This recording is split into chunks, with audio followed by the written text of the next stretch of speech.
Baik, Oke. semuanya. Oke, maksud kedatangan saya hari ini mengenai, video preskon kemarin yang isinya memfitnah saya, dan saya sudah berusaha untuk bermediasi, tetapi tidak ada itikat baik dari mereka. Itulah mengapa saya hari ini membuat laporan. Terima kasih, selanjutnya bisa dilanjutkan oleh kuasa hukum saya saja. Baik, terima kasih. Selamat siang buat teman-teman media semua. Hari ini kami melakukan laporan polisi secara resmi di Polda Metro Jaya, yang dimana laporan kami ini kami masukkan berdasarkan bukti permulaan yang cukup, yang dimana kami lapor itu ada 2 orang, inisial R dan A, yang dimana laporan itu sudah diterima dengan baik, sudah ada tanda terimanya. Tahan boleh Bang?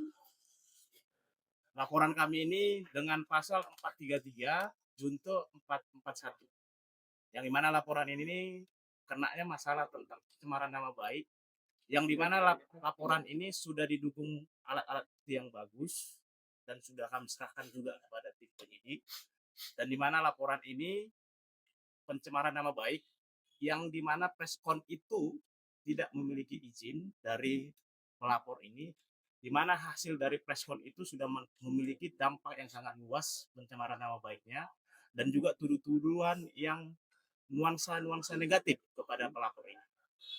Oke. Ya, untuk inisialnya tadi RA dan RA, PM. PM. Ya, betul.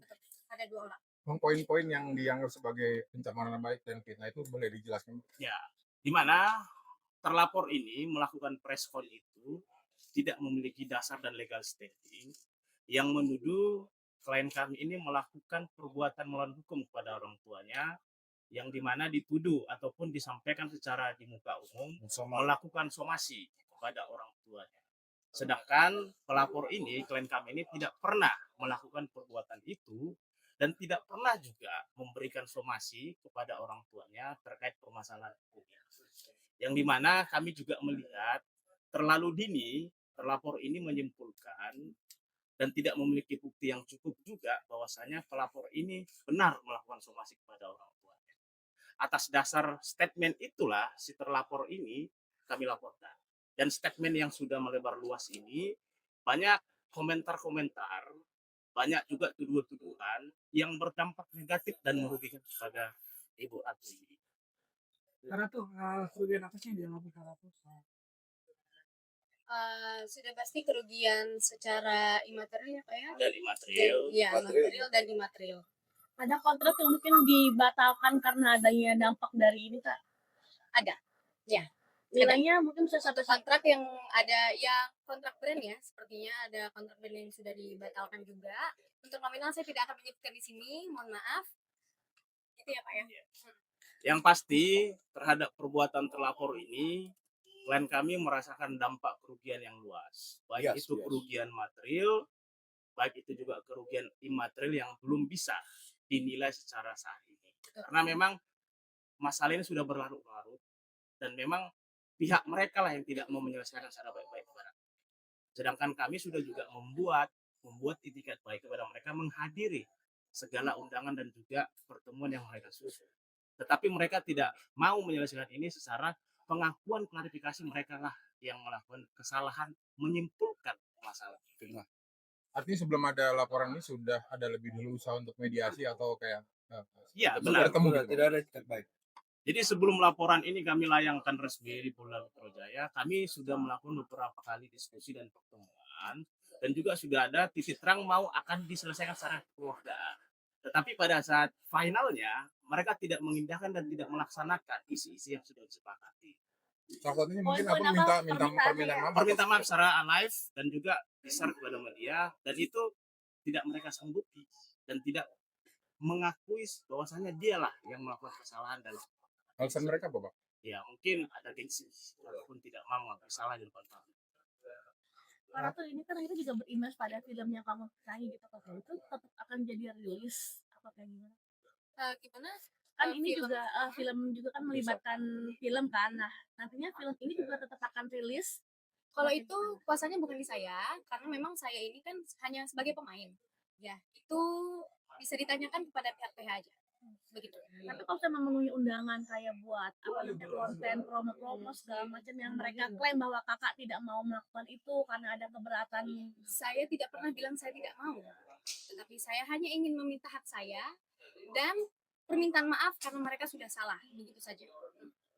Sudah mencoba untuk menghubungi hal ini mungkin terkait dengan laporan ibu ini. Di sini tidak ada bersangkut pautnya sama keluarga saya. Di sini murni saya berurusan dengan pihak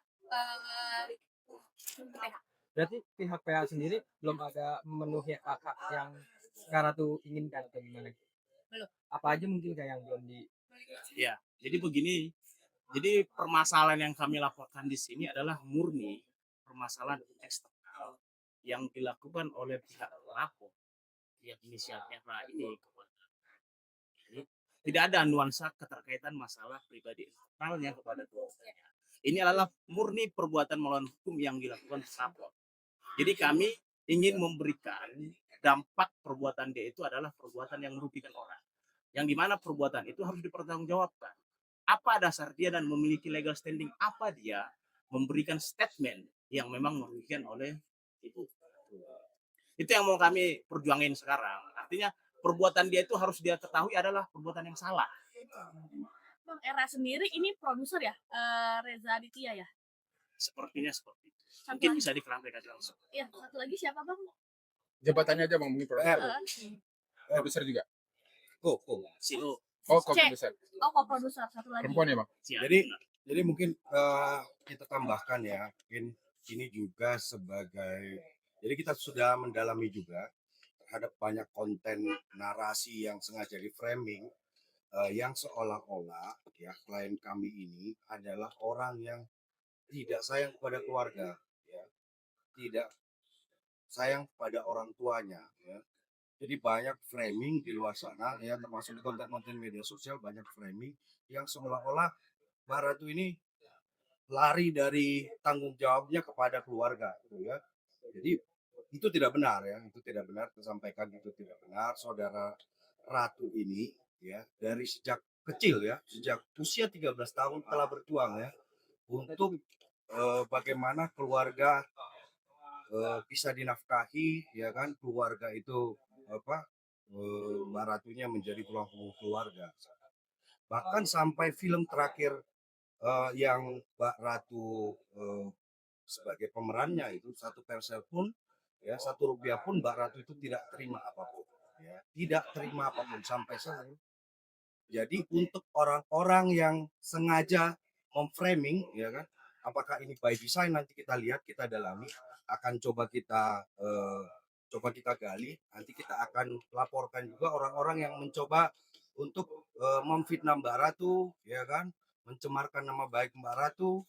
Jadi klien kami ini memang dari sejak kecil sudah berjuang menafkahi keluarga, menjadi tulang punggung keluarga. Itu yang perlu dicatat. Tidak ada itu ada asumsi yang mengatakan bahwa Mbak Ratu ini tidak sayang segala macam. Dia sudah berjuang ya. Itu perlu jadi catatan ya untuk diketahui kawan-kawan media juga ya.